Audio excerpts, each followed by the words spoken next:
What up, people? We promised. We're back again. I don't know when this is going to come out, either tonight if I feel like staying up late, or tomorrow.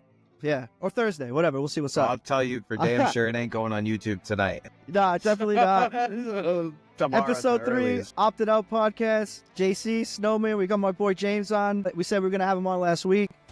Just going to vibe in, talk. We're talking about Pokemon tonight. I'm excited.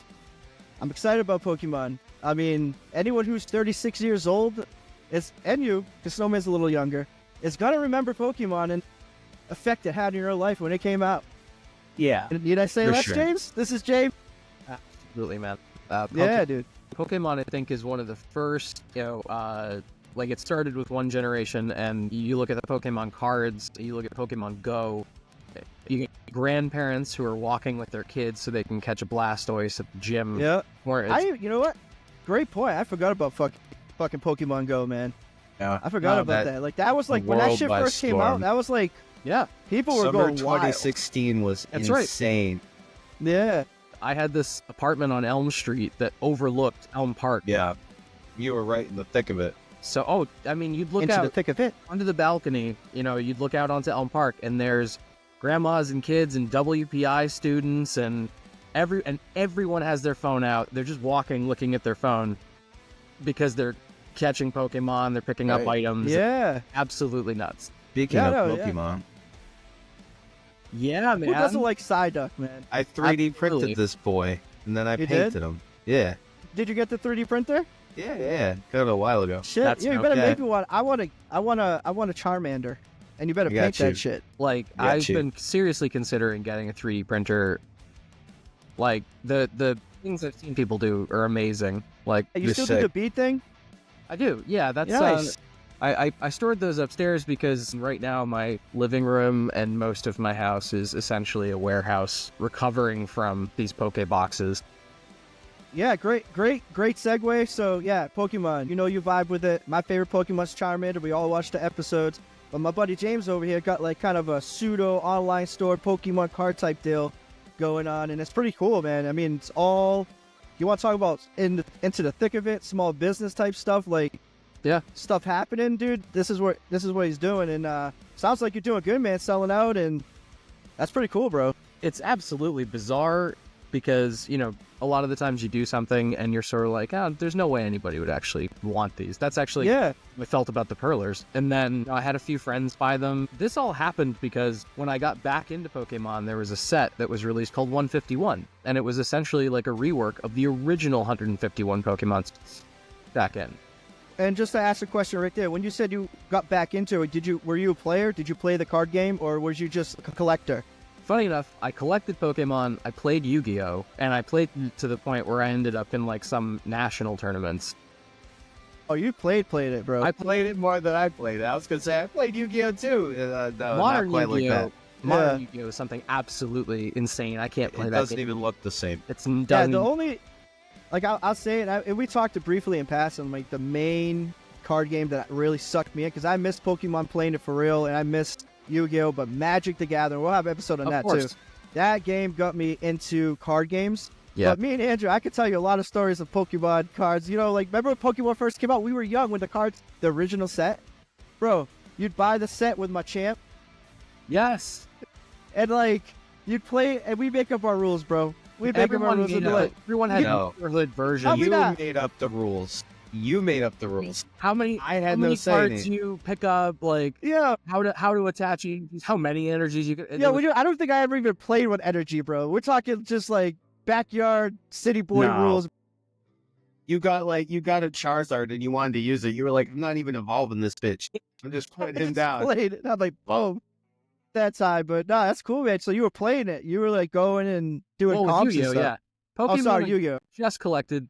And when that new set came out in, I want to say 21, I came back into it, and the artwork, I mean, the whole thing has just changed so dramatically, but not in a way that's inaccessible to other players, like Yu-Gi-Oh! That introduced all these mechanics. Paradigms and shifts and whatever, dude. Like paradigm summons, Pendulum and summons pendulum. and- That, Yeah. Yep. yeah. wild. So what happened is I got sucked back into it. I bought whole collections. I bought sealed product. I got cards graded, did all this stuff. And one day I woke up and sort of said, okay, like 80% of this I don't actually need or want. Like, this isn't what I personally collect. I just obtained it through various purchases. So I was like, you know what? I think there's a lot of people out in the world who would probably enjoy this stuff. And, you know, if you distribute it at a fair price and it, you know, you have a chance at certain cards and certain packs. And so it was kind of just a way for me to distribute stuff that I didn't personally want, but wasn't worthless. It was not something I collect. So my friends, you know, picked up some of those, sold them on eBay, and now it's actually getting a little tricky because I have to go get more of these cards now. You have to re-up. Yeah. So James does something really cool, just to kind of elaborate a little bit more on what he's actually doing, is he literally, and I think it's an awesome gift. If you have any kids or even that, because I think it's a fair price you do for those Pokeboxes once they're back in shop, right? It's nothing too crazy, right? I mean, obviously you got some good stuff in it. I don't know if you have tier sets or if you have different like levels, or it's just a generic box that you build. So essentially he builds like a custom box. Well, he'll put in X amount, and correct me if I'm wrong, X amount like commons, X amount. There's like a straight up box that you can, like a loot box, the best way I can say it, but cool, handcrafted. Like the dude's doing it in his house. Yeah. You know, it's not like you know what I mean? So there's thought going behind it. And this one thing I can say about James, this dude knows how to do shit. Like technologically, like, you know what I mean? So it's like, he's thinking about it. It's not like me. I just take the cards, put them in a pile, throw them in a box and say, hey, 1995. Well, I mean, hey, not for nothing. Although, yes, you know, I do have a distribution of stuff. Yeah. When I don't really pay attention to like individual. He's gonna say everything contradictory to what I just said. Well, well, You're here's supposed to say yes, buy my box. Yes. yes, you will absolutely get, you know, this number of commons, this number of uncommons, this, you know, this number of EXs or higher, whatever. And, of course. And a bunch of common packs. See, that's already more thought I'd do it. The thing is, like, from a distribution standpoint, I probably have 1,000 packs in my house right now. Damn. And then, you know, I probably have 30 to 40,000 of the contents of those cards that I need. And so I don't catalog all that. I can't pay attention to all of it. So there will be lots of times when I'll be like, oh yeah, I'll throw in this shiny card and this EX and this V card and this V Max and this V Star. Yeah. And then I ship them out and I go to check their value and I'm like, oh, when did those shoot up? Yeah, there's nothing you could do about that, right? Well, yeah, I mean, it's cool because some people get some really crazy stuff that I'm just... I guess, yeah. I mean, because you don't want to wait too long to get them out, and because sets drop, right? Yeah. And also, would you say the card market's a volatile type place? Like cards are worth this, and then, or the cards that gain value stay high? Wow. So you hit on a really crazy point that's happening right now. That's Kira in the background there. Hey, what up? She's pouting. Nice security. Because I'm not spending enough time with her. She is hella pouting. Oh my god, dude. She's giving you the bombastic side eye, bro. Yeah. Like, she's gonna keep doing that. That's hilarious. We'll leave her in frame. Yeah, we have to. So right now, the last two sets that have released got just, I don't know how to say it. It's not blown out of proportion, but a combination of streamers, scalpers, people buying in large quantities, people wanting to invest. Like there's like 10 different contributors to this, but the last two sets that have come out have been unobtainable. I mean, you got people waiting outside of Walmart and Target at 6 in the morning before the door opens. Costco gets mobbed and people are trampling each other. Yeah, Pokemon's like that. I don't even think Magic's like that. Like, even when we were in the thick of it, we would go there at 12 and wait for it, buy a couple boosters, but it was like, you'd be lucky if like 10 kids showed up for Friday Night Magic. But Pokemon seems to stay relevant. Well, Magic's more of the competition. This is more of the collection and right? buying and selling. Because the cards look infinitely cooler in Pokemon than they do. They do. I can't help but agree. They do. I mean, the cards are crazy. Some of the cards, that's nuts. Yeah. So what's happened is the last set that came out, for whatever reason, I know the reasons, but it doesn't really matter. It's not relevant. Got eaten up by everyone. Pre-orders online were sold out. And then a new set released, which had a Pokemon featured in it that was just so incredibly popular. It's Eevee, if you know who that is. And so that sold out even faster. And then a third set, which wasn't particularly interesting, but people are now riding this wave of like, oh, if I obtain this set, I can sell it for twice as much immediately. And so that set sold out even faster. And so you have streamers boycotting like sets because they're like, this is insane. Like the day this last set released, you went on eBay and they were unobtainable from normal sources. So they were selling 3 to 6 times what MSRP was. That's crazy. And That's nuts. so that, when you talk about volatility, the market is... And that sucks because this is a kid's game. It takes it from all the little kids that want Well, stuff, right. dude. And Right? At the end of the day, like, my son wanted the new Pokemon thing. I couldn't even go get it for him. No. Because there's a whole bunch of people like this guy. Nah, just play. No. He's buying all the cards. No, he wasn't quick enough. That was the problem. The tears of my son are on your... So on here's you. the thing. Two things happened to me because of the last 2 sets. Don't get me wrong. Part of this is definitely flipping, and Of course, that's You fun. make some I'm profit. the same way, yeah. yeah. So this last set that came out, I managed to get 10, we'll call them special editions, and 10 regular. This particular package that you could get, it's called an Elite Trainer Box.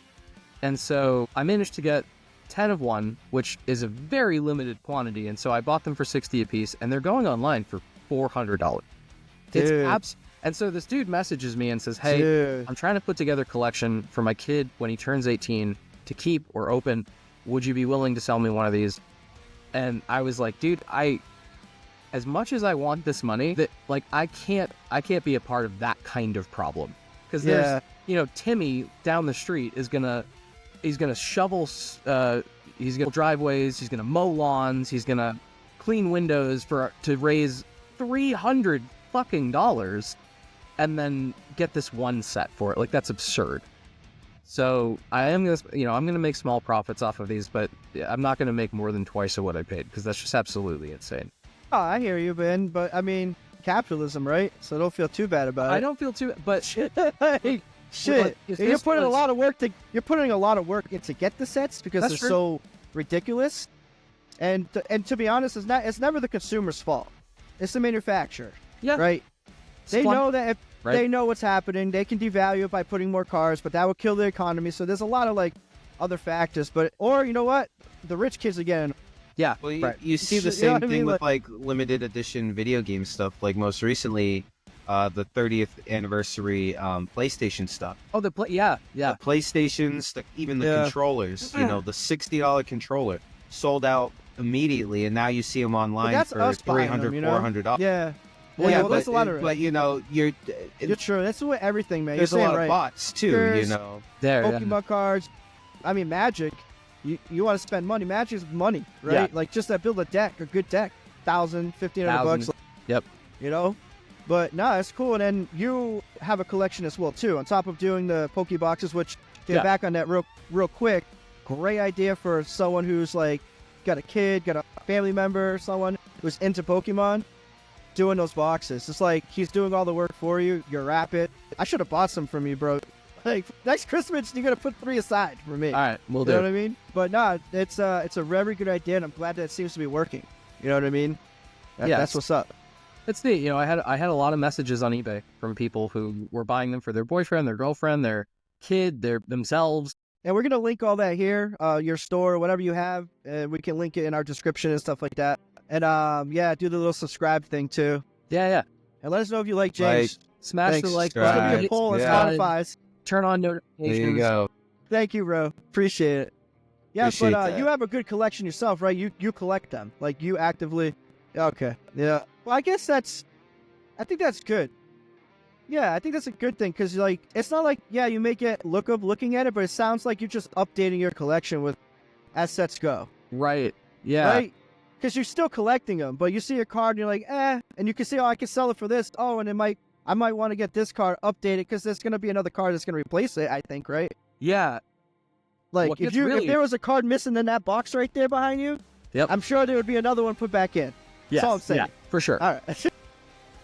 And what's become very interesting is the market has begun to really test the threshold of certain people's passions for this. Because that cabinet behind me, I mean, there's probably 4 to 6 cards in there that are 1,000 plus. That's an expensive collection. And you start to look at some of these and you go, do I love it $1,000? That much. Yeah, dude. $1,000, dude. So and you could sell it. It's not like you wouldn't have a problem selling it. Because a lot of people say things are worth this, but like it's only worth what a buyer would buy. I'm not in that industry. You are. So like people, if you wanted to sell it, you wouldn't have to be worried about selling it right now. It would sell quick. Yeah. That's good. I mean, everyone in the community. That's wild. The nice thing about the card community is there's a pretty uniform understanding for anyone who wants to buy a card that big of how to value it. You go to eBay, you check sold listings, you either tack on or deduct 13% because that's eBay's cut. And that's it. That's what you should be paying for that card. And most reasonable people in Pokemon groups will just go, all right, I messaged you. What's your Venmo? Yep. Which is cool. I just want it. Yeah. But it's interesting because it does test that threshold of like, how much do you love this card? Because, do you have to pay your I think phone? every now and then, bro, if you get a hot card, you should just throw it up there for a stupid price for a couple of days and see if it sells. If you don't already. You know what I mean? Like, I would, like, hey. You gotta pay for convenience. Yeah, I mean, I get it. I get it. Imagine you bought the set, opens it real quick, and it's the card that someone wants. I'd throw it on there for like. I used to buy boxes. I would do the same thing. So these guys right here, this is the Japanese version of the English set that just dropped. In the English set, in the history of Pokemon, there has never been a set with such terrible pull rates of certain cards. Like, the last set that was known for being very hard to pull good cards from had a 1 in 200, 1 in 400, somewhere in that range, odds of pulling a card. This set has a 1 in almost 2,000 packs of opening that you will pull a certain card. So it's going absolutely bonkers. I mean, fucking crazy. So, Bro, do you think you're addicted to opening packs? No, I actually very rarely. I just asked. No, I know. But Were you at one point? I was absolutely. I feel like that's a high. Like, It is. Especially when you pull something good. Oh, you pull something good, bro? So, and funny, like, that's one of the cards I pulled, which raw, ungraded, right What's now. the name of the card so people can look it up and I can put a picture or a link to it? So this is Umbreon from Terrasol Festival. Got it. In a PSA 10. Currently going for about $600 each. That's wild. You got 2 of them. And I should have pointed that out. And they'll sell them for $1,200. Well, I'm not a whole lot of these. But if someone offered him $2,500 for one, he'd do it. That I would do. But here's the thing: the English version of that card is absolutely, completely unobtainable. And so the card right now is going for $3,000 ungraded. And the first PSA 10 that was just released has just sold for $14,000. And that's all, when you think about things, like, that's someone who just has to be first. Because that's that wild. card... Yeah, and they have a chunk of money. Yeah, and they have too much money for a piece of card. Yeah, or they're just swiping it, bro. Sometimes even poor people want things too. For $15K, I don't know. Like me, bro. But you could... I'm swiping on my Discover. I got taxes coming. Yeah. Look, I ain't got that much in in taxes coming in. If anything, I'm gonna owe, bro. I hear you. Oh, bro. Let's not even get that going, man. Jesus. You're always gonna owe, bro. But nah, that's what's up, man. And you got into the grading. How many cards have you sent out to get graded? All yours in that box? If everyone in that box is graded, I'm gonna laugh. No, just the top row. All right. Everything in... Do you have a flex? Do you have a flex in that row? box is graded. Nice. See, that one's not as filled up, though. You're working on that one. Oh, no, I have a briefcase filled with them, but those are the ones that I'm personally... I love you, man. This was... Oh, yeah. So Pokemon's your thing, right? Like, that's what you do. Yeah, respect. We all have it. I have too many things. That's my problem. Yeah. I hear you. You have quite a Guitars, guns, games, airsoft. Airsoft is dope, though. Yeah, that's fun. I don't have any equipment, but I definitely... I got 5 guns, bro. Let me know you want to play. Like, hell yeah. I'm the guy who brings all the friends when they come. I'll be like dead me, Lou. so fast, but that's not... Actually, people at work, me, Lou, it's a Dodge thing. We usually go like once a month, like twice a month. No way. Yeah. Oh, please, yes, I'm in. Yeah. So it's like me. That Well, sounds Lou's great. not there no more, but it was me, Lou, Pedro, and Asani. We still meet up and go. That's great.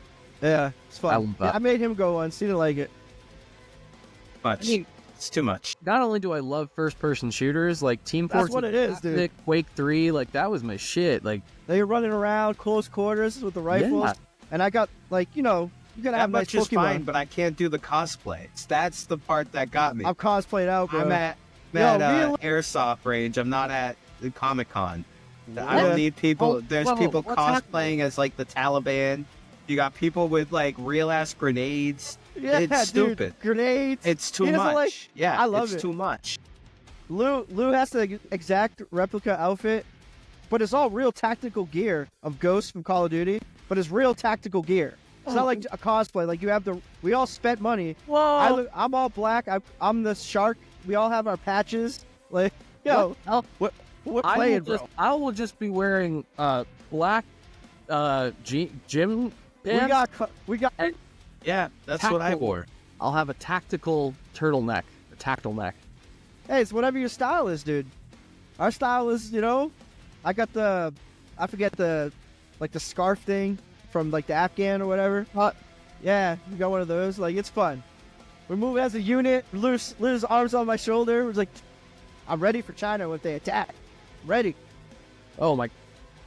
Dude, nah, I'm just playing. It's a joke. But you say that, but we went once and it was like, whoa, Call of Duty, real out like the Yeah. guns, dude. It's like it's a 1-for-1 replica of a real AR. Like the scopes, the sights. We got tracers. That sounds So when you shoot, dude, like so the guns you have or the guns I have are all modded.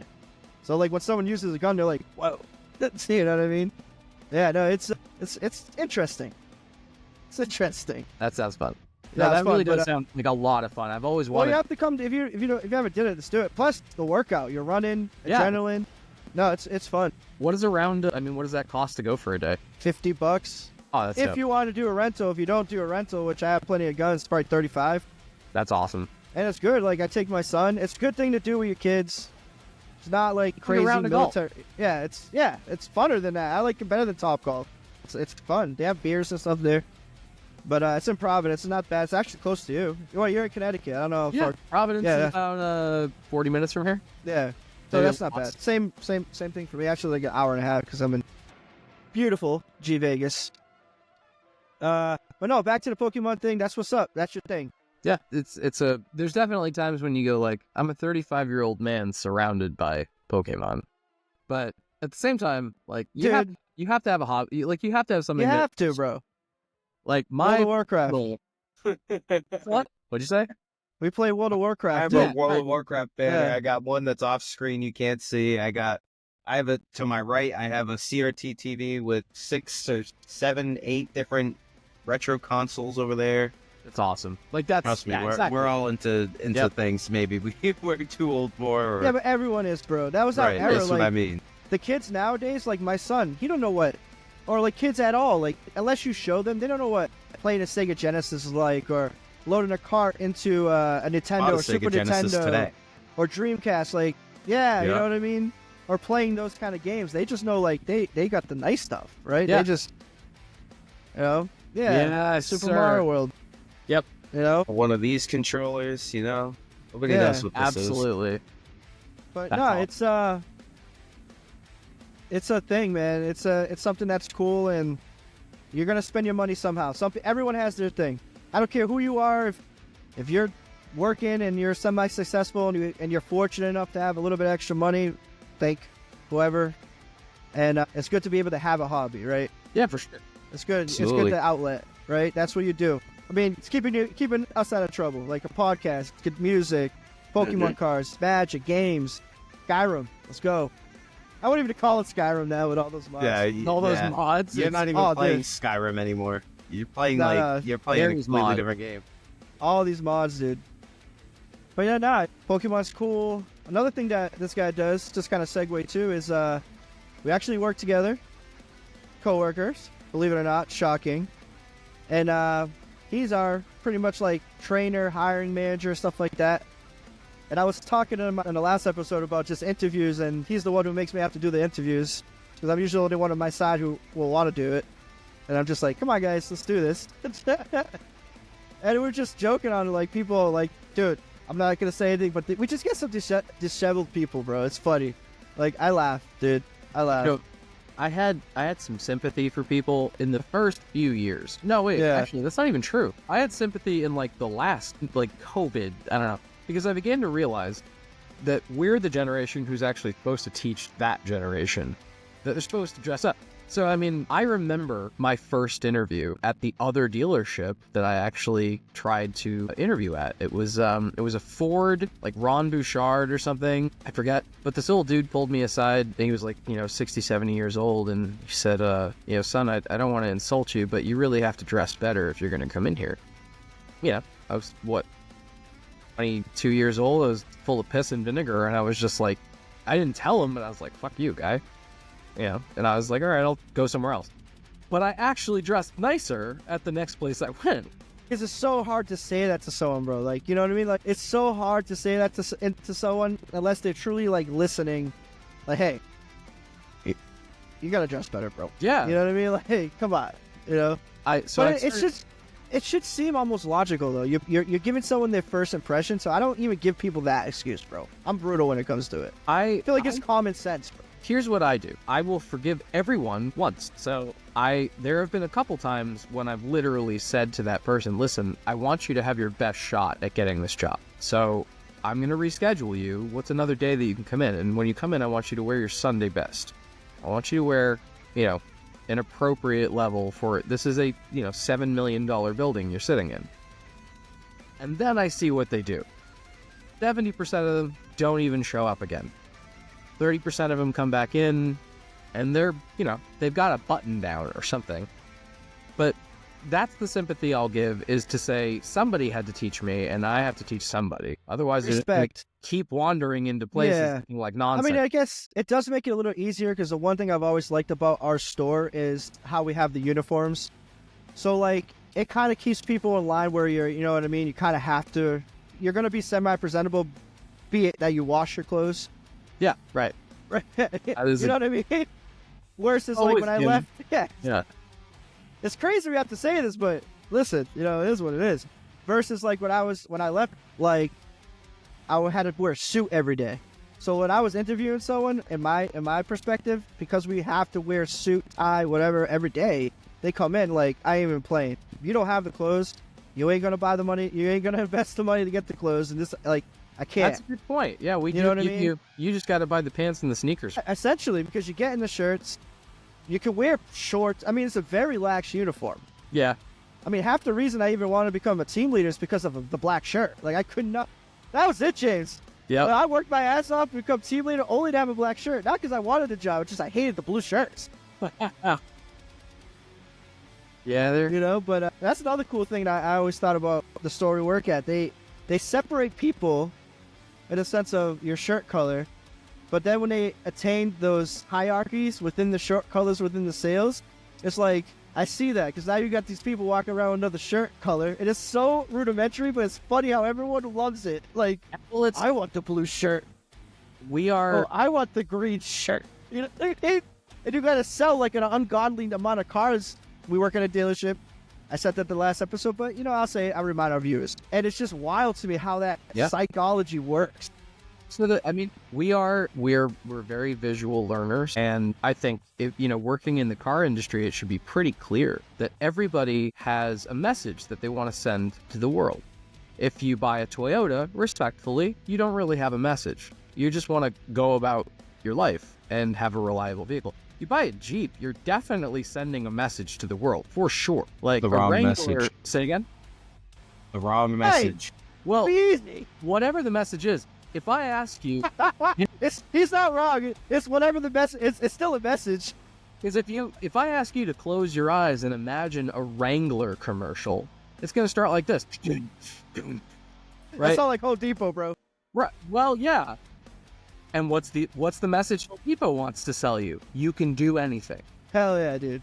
Respect. So, you see a Wrangler commercial, a Gladiator commercial, you got somebody in a hard hat throwing 2x4s in the back, a Ram 1500 bursts through the snowbank or whatever. If it's a Prius... I'll give you that.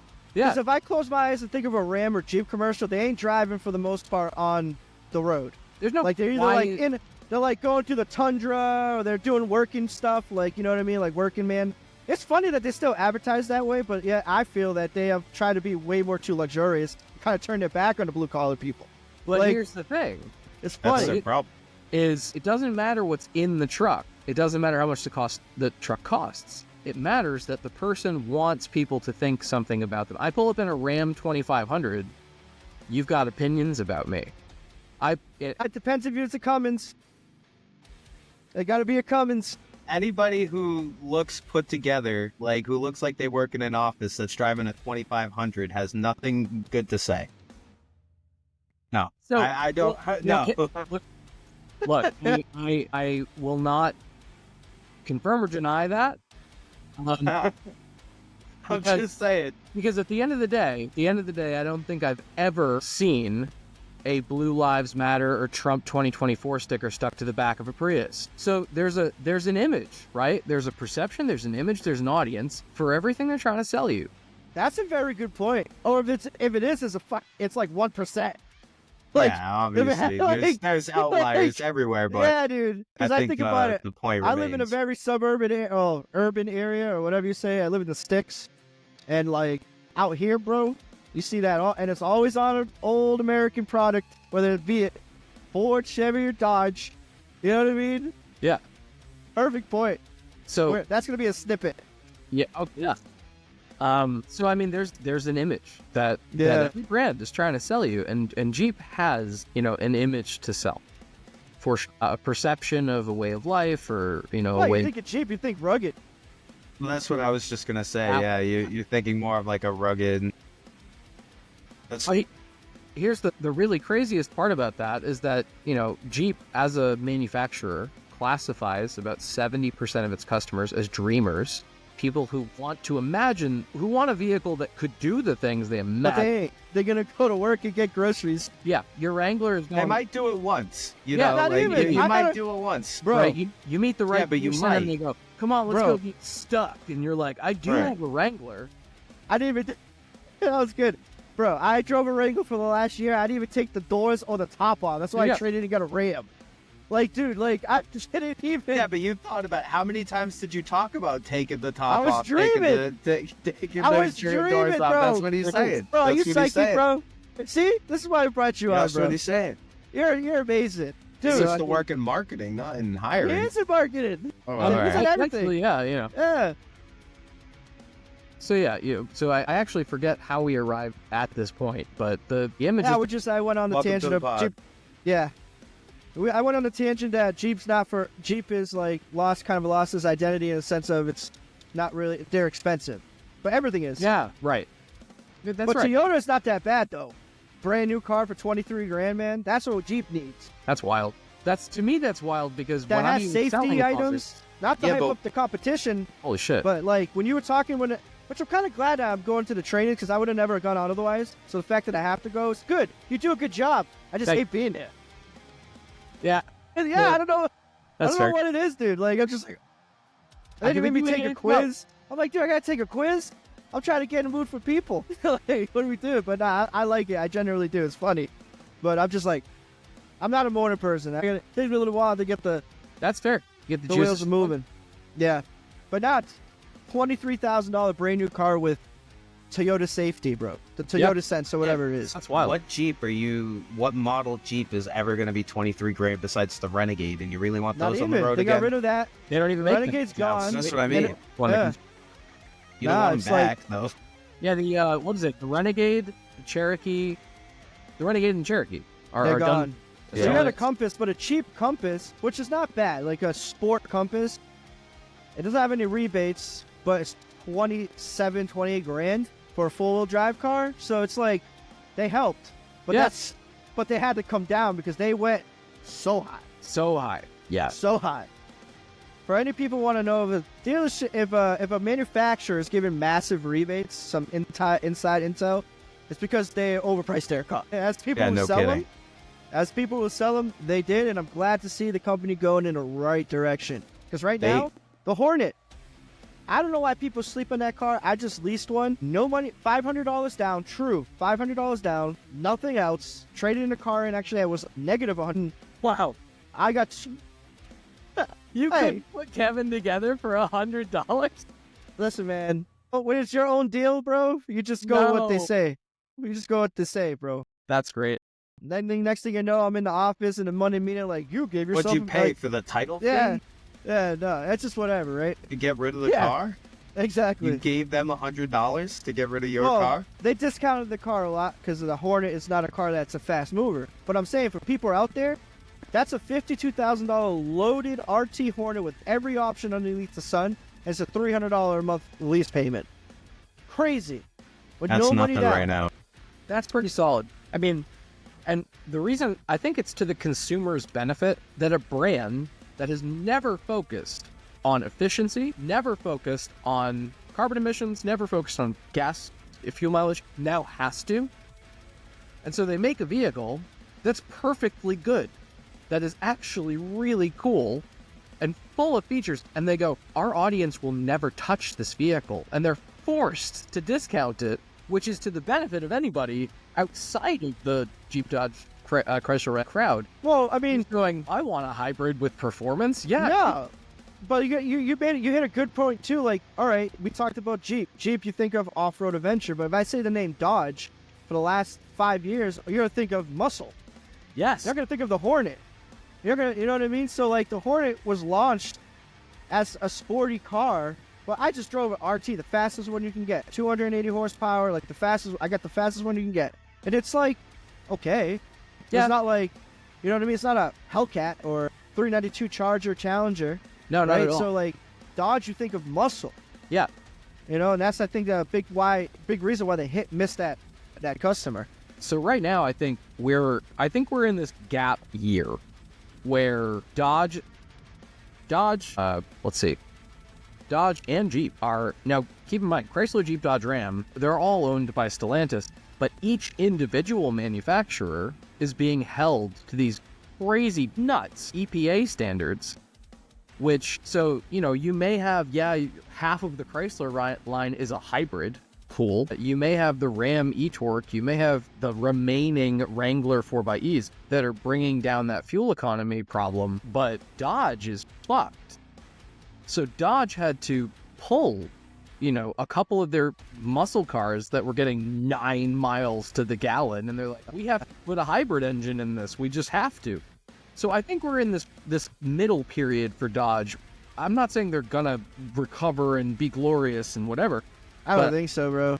But I think the Hornet is this stand-in while they do the Challenger and the Charger electrified, which is gonna benefit from the hybrids have off-the-line 0 mile per hour maximum torque. No, 100%. I mean, if you're looking at this, I don't know if you looked at the specs on those, like the new 392 electric version of the Challenger. It's gonna have like 600 horse. That's insane. But the thing is like the price point, right? I think we're at a point in our life everywhere, right, where the economy, we're not going to sit there and say, hopefully it gets better, but it's rough for people, like regular people. Toyota and other makes have like a model that is less expensive. And we're making cars like the Wagoneer S. That's great. It's going to be a sick car. But how many are you going to sell at 90, 80 grand? You have the new Challenger coming out. That's going to be sick too. It's going to be fast, but it's 70, 80 grand. How many people are really going to buy that? You know what I mean? Like, realistically, people, in my opinion, being every day on the sales floor, working with the people every day, they walk in and go, what's the least expensive everything? Yes, right. What's the least expensive? Like, all right, we actually joke about it. No one wants to buy a 4xE. We put them in it because it's cheap. Right. I don't remember the last time someone walked in and be like, I want a 4xE. It is a great car. I drove it for years. Awesome. Right. I mean, I know people are having issues with some of the electric batteries and traction batteries. So here's the weird thing, right? Is for you and me, who work in a volume-based dealership, it's rough. That is the concern. That's the because problem. For every negotiating industry out there, they're like, nobody who makes less than $200,000 a year is going to come talk to us about the electric $80,000 Charger. It's fine. We'll sell it at 85. We'll make a killer profit. We'll mark up the gap insurance. We'll mark up the blah, blah, blah, blah, blah. And they're going to be fine. As a volume dealer who bases purely on the number of cars sold, there's a real concern there. Oh yeah, because the way our store makes money is by them selling volume. Right. You know what I mean? So it's rough. So, I mean, I think the real thing that happens in the next few years is we get electrified mild hybrid versions of the Renegade, of the Cherokee, of the main Jeep line. And I think Jeep is going to see the experience that Toyota had when the BZ4X came out, because the BZ4X came out as a $50,000 battery electric vehicle and offered $19,000 in rebates, which was insane. That's actually another good car I've been hearing has good. If you're looking for a cheap something, I think they're still really good right now. Correct me if I'm Still wrong. absolutely ridiculous. Yeah, if you're just looking for the... Listen, we got you with the inside intel. I know we're taking a side tangent on the Opted Out podcast, but we're here for you, the regular people. We want to give you the best deals possible. Like, look at Snowman. He's so concentrated that he's like, yo, I might go get me a BZ4X right now. No, sir. Yeah, bro. You got to get me a happen. BZ4X right now.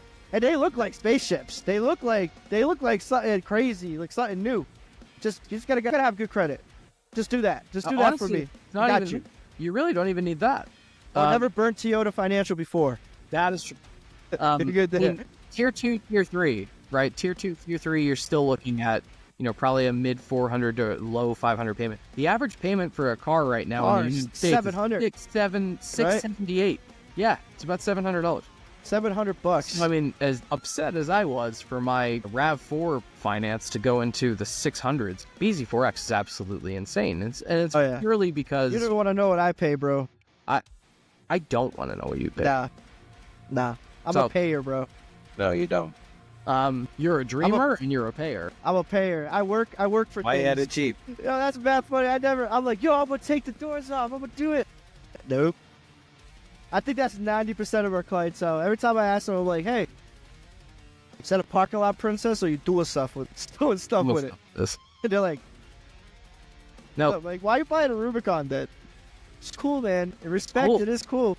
And hey, by the way, this is the other thing that you can expect from the Dodge crowd, the Dodge, Jeep, Chrysler, Ram crowd, actually, that is less concerning than Toyota's side. The average income for one individual on the Toyota side is $68,000 to $75,000 per year.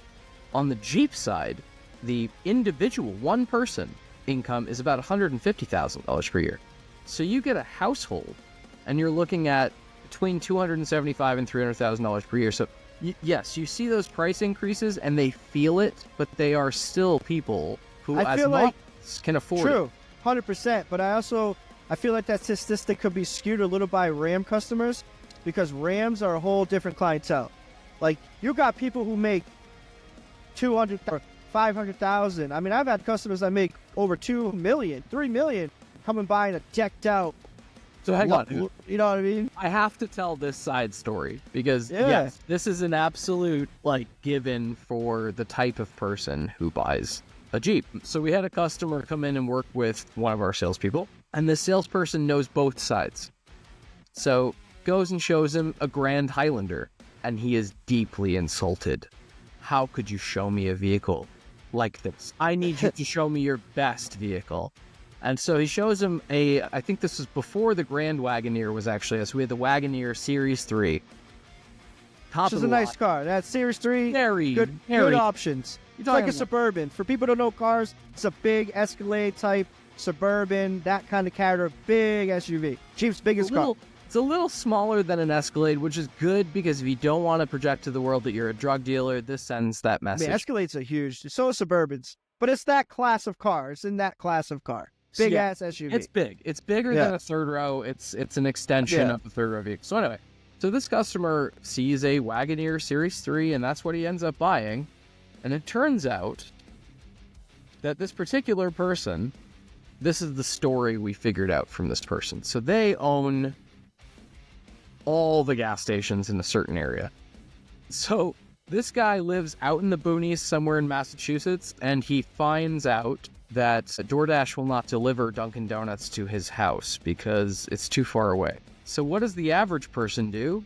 They pay extra for the delivery. This dude straight up buys a Dunkin' Donuts franchise, builds it 3 blocks from his house, and now he has a Dunkin' Donuts close enough for his morning. Respect, man. If I was rich, if I was rich like that, I'd be so arrogant like that too. I know myself. I'd be like, That's not even arrogant.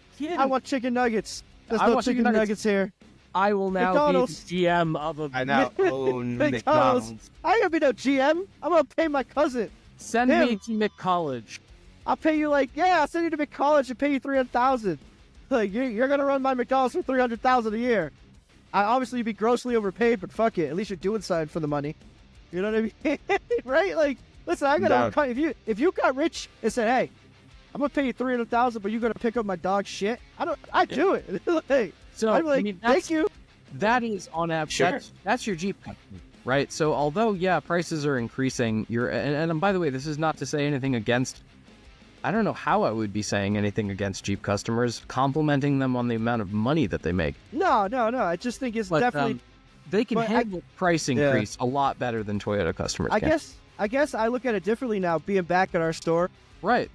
But because like I was at a negotiating stores for 6 years, where it wasn't necessarily, you get volume, that's great, but now you're trying to make money, right? To make up for the low volume. Where when I go back, my focus, because I don't can control so much in my job level. Like I'm in the middle management type thing where it's like, you got this person here, you got this person here, and I'm kind of like there's only so much I can do. I can interact with customers, but I'm not going and making decision on buying cars. I don't have the power to buy cars. I don't have the power to change. I can suggest, but I can't sit there and go be like, this is what we're doing and this is what we're going to try. And that's fine. But I could see the concern of not doing a lot of cars based on how we're paid, how the dealership makes sense. Yeah, it's that's where I guess it's like, the cheap customer makes a lot of money, but I need some cheap cars to come in so that way.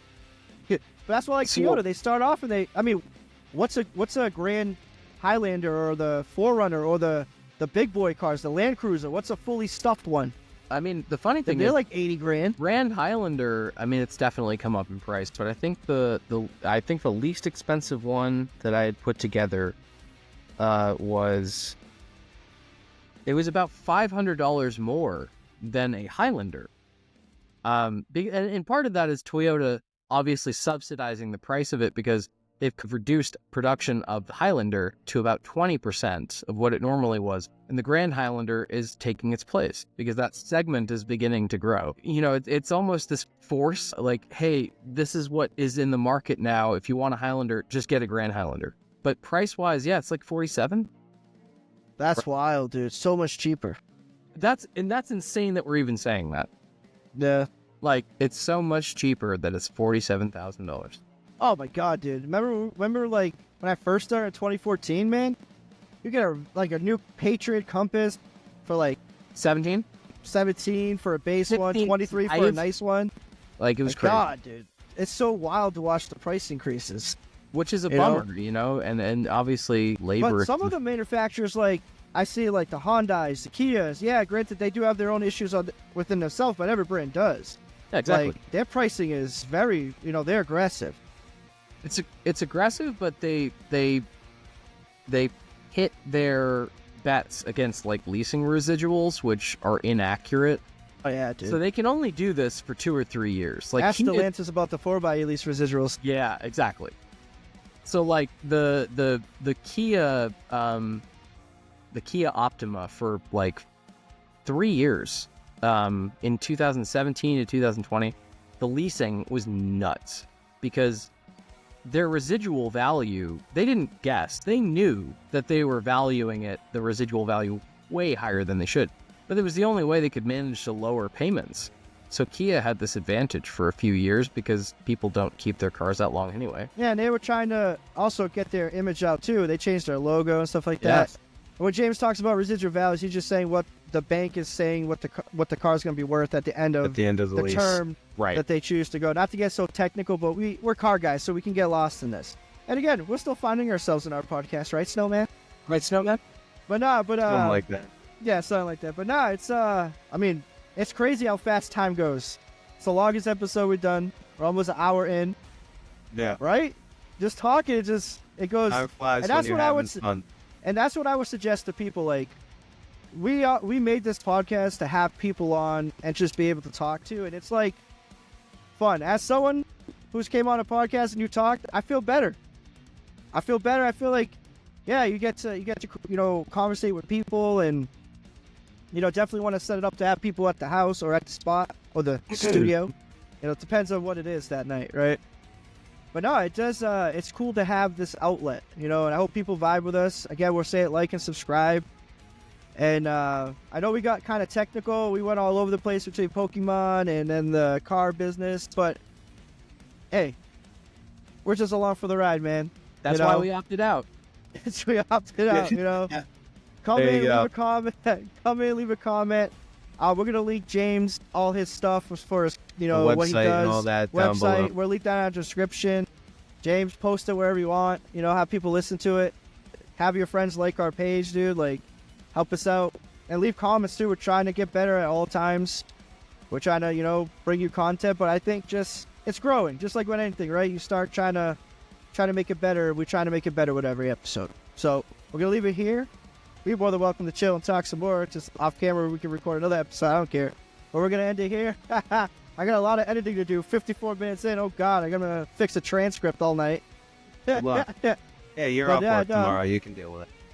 Yeah, but I got to go to the bank. I got to do, adulting tomorrow. You. But if you need a car, hit me up. I'm going to throw a plug out there. If you need a job, hit me up. Hit James up. And for the last tidbit for our podcast, James, can you just tell people how they should show up to an interview, please? Yeah, okay. That's going to be a snippet. I mean, they say dress for the job you want, but realistically, dress as best as you can. Show us, put your best foot forward. It doesn't matter whether you're working at McDonald's or a car dealership or a chemical engineering position or computer programming. Dress your best. Put your best foot forward for the person you are potentially sitting in front of who's going to employ you. And, you don't necessarily have to do research on the company you're going to work for, but, know what the position is. Be ready to answer questions and just be yourself. Remember that an interview it's as much an interview for you as it is for them. It needs to be a place you're going to want to last. So look for those ingredients and prepare for that. I respect that. Words of wisdom. I have to put a segment in, wise words for James, at the end of every episode. Easy enough. Yes. Who says? Yes. Don't eat yellow snow. Hey, that's my tip. Don't eat the yellow snow. I've tried it. It's not a good idea. You'll be very disappointed. We're signing off. Thank you, guys. Please watch the video. Like it. Throw us a comment. Tell us if we went all over the place. Tell us if you want us to talk about a certain subject. Tell us if you want us to stay on track. Help me get better at this. If you want us to shut the fuck up, just tell us something. But I ain't. Okay? I'm going to keep doing this every day. We're not going to listen. Until people like just it. Tell us. And you watch it. And for my close people out there, my close people that say that you love me, you better be watching my full episodes. That goes for my immediate family members. Okay? We can you tell. Better be yes. And we can tell. Okay? So you better watch it. We out. James, thank you so much. I better see you again soon. I'll see you, but I'll better see be you out here again.